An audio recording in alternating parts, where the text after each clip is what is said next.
Assalamualaikum warahmatullahi wabarakatuh. Perkenalkan, nama saya Krisna Putra Nukodri, NIM 230403010022. Di sini saya akan menjelaskan mengenai prediksi kasus COVID-19 menggunakan perbandingan metode moving average dan machine learning. Bayangkan, kamu punya toko masker. Tiap hari penjualannya naik turun tergantung kondisi. Nah, bagaimana caranya kamu tahu berapa stok yang perlu disiapkan untuk besok? Disinilah kita butuh prediksi. Presentasi ini akan bantu kamu mengerti dua cara prediksi sederhana dan modern, yaitu moving average dan machine learning. Apa itu prediksi dan kenapa perlu?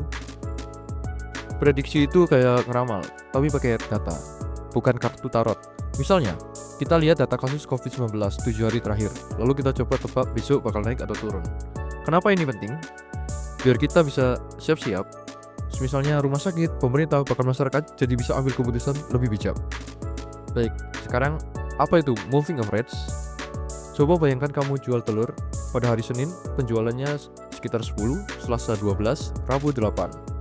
Rata-ratanya 10 ditambah 12 ditambah 8 sama dengan 30 dibagi 3 sama dengan 10 butir per hari. Nah, itu namanya average. Kalau kita pakai rata-rata dari beberapa hari terakhir untuk tebak besok, itu namanya moving average.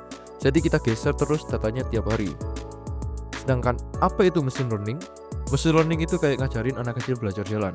Awalnya jatuh terus, tapi lama-kelamaan pinter karena dia belajar dari pengalaman. Machine learning di komputer juga seperti begitu.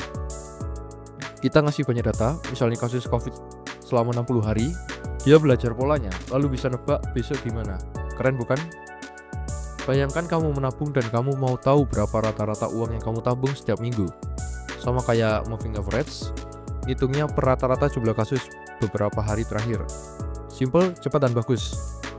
Tapi kalau datanya nggak terlalu liar, kalau datanya tiba-tiba ada lonjakan kasus, moving average bisa ketinggalan info. Machine learning itu beda. Dia nggak cuma lihat rata-rata, tapi juga belajar hubungan antar hari. Misalnya kalau hari sebelumnya naik 50, lalu besoknya naik 70, dia tangkap polanya.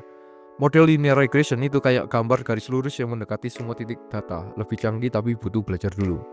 Untuk studi kasus, kita pakai data simulasi COVID selama 60 hari. Lalu kita coba prediksi hari ke-61 pakai moving average dan machine learning. Hasilnya kita bandingkan siapa yang lebih dekat ke angka sebenarnya. Kayak adu kebakatan, tapi yang satu cuma ngitung rata-rata, yang satu lagi pakai otak matematika. Langkah pertama dalam program ini adalah membuat data simulasi kasus COVID-19 selama 60 hari. Karena kita tidak mengambil data asli, maka dibuatlah angka-angka acak tapi masuk akal. Misalnya dimulai dari 300 kasus per hari, lalu perlahan naik, tapi disisipi fluktuasi akan terlihat realistis seperti kondisi dunia nyata. Data ini kita anggap sebagai kondisi sebenarnya, kasus nyata. Setelah datanya siap, program menghitung prediksi menggunakan metode moving average. Caranya cukup seperti orang awam yang melihat tren penjualan di warungnya. Ambil rata-rata penjualan 7 hari terakhir, lalu gunakan itu sebagai patokan untuk hari ke-8. Begitu terus hingga hari ke-60. Program juga menghitung seberapa akurat metode ini dengan dua alat ukur, MAPE, menggunakan berapa persen melesetnya, dan RMSE, seberapa jauh meleset dalam angka asli. Selanjutnya, program mencoba metode machine learning. Di sini kita berikan ke komputer data 7 hari terakhir, lalu minta dia belajar dan menebak kasus hari ke-8. Model yang digunakan adalah linear regression, ibarat kita menggambar garis lurus mengikuti tren data. Model ini akan dilatih dulu, lalu diuji untuk membuat prediksi. Sama seperti sebelumnya, akurasi prediksinya juga diukur menggunakan MAPE dan RMSE. Setelah semua prediksi selesai dihitung, program membuat grafik yang membandingkan hasil dari kedua metode. Singkatnya, program ini mengajarkan kita bahwa dalam memprediksi, metode sederhana seperti moving average bisa cukup membantu untuk tren stabil. Tapi, untuk pola yang lebih rumit, machine learning punya potensi besar karena ia belajar dari data. Seperti menebak cuaca, kadang cukup lihat di langit, tapi kadang kita butuh alat ukur yang lebih canggih. Pada grafik, garis hitam menunjukkan kasus nyata, simulasi data COVID-19 harian. Garis biru, prediksi menggunakan moving average. Garis orange, prediksi menggunakan machine learning. Linear regression. MAPE itu mengukur seberapa melenceng prediksi kita dalam bentuk persen. Misalnya MAPE 10%, artinya rata-rata tebakan kita meleset 10%. Sedangkan RMSE itu mengukur rata-rata kesalahan dalam bentuk angka asli. Kalau RMSE-nya 15, berarti tebakan kita rata-rata beda 15 kasus dari kenyataan. Hasil ini menunjukkan bahwa metode machine learning memiliki akurasi sedikit lebih baik, MAPI dan RMSE lebih kecil dibandingkan metode moving average. Ini berarti mode machine learning lebih mampu menangkap pola data yang kompleks meskipun perbedaannya tidak terlalu besar dalam simulasi ini. Kesimpulan, program ini menunjukkan bahwa baik moving average maupun machine learning dapat digunakan untuk memprediksi jumlah kasus harian COVID-19. Namun, masing-masing memiliki keunggulan dan kekurangan. Moving average merupakan metode yang sederhana, mudah diterapkan, cocok untuk melihat tren data yang cenderung stabil. Namun, metode ini kurang responsif terhadap perubahan mendadak atau pola yang tidak beraturan.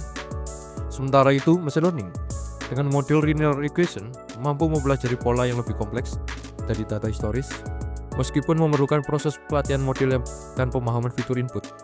Hasil prediksi bisa lebih akurat terutama saat data memiliki tren naik turun yang tidak konsisten.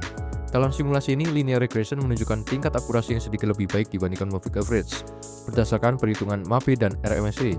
Dengan demikian, pemilihan metode prediksi sebaiknya disesuaikan dengan karakteristik data dan tujuan analisis. Untuk kebutuhan cepat dan data yang stabil, moving average sudah cukup. Namun jika ingin hasil prediksi yang lebih adaptif dan akurat, terutama dalam jangka panjang, machine learning bisa menjadi pilihan yang lebih tepat. Cukup sekian. Jika ada salah kata, saya mohon maaf. Jika ada pertanyaan, silakan diskusi di kolom komentar.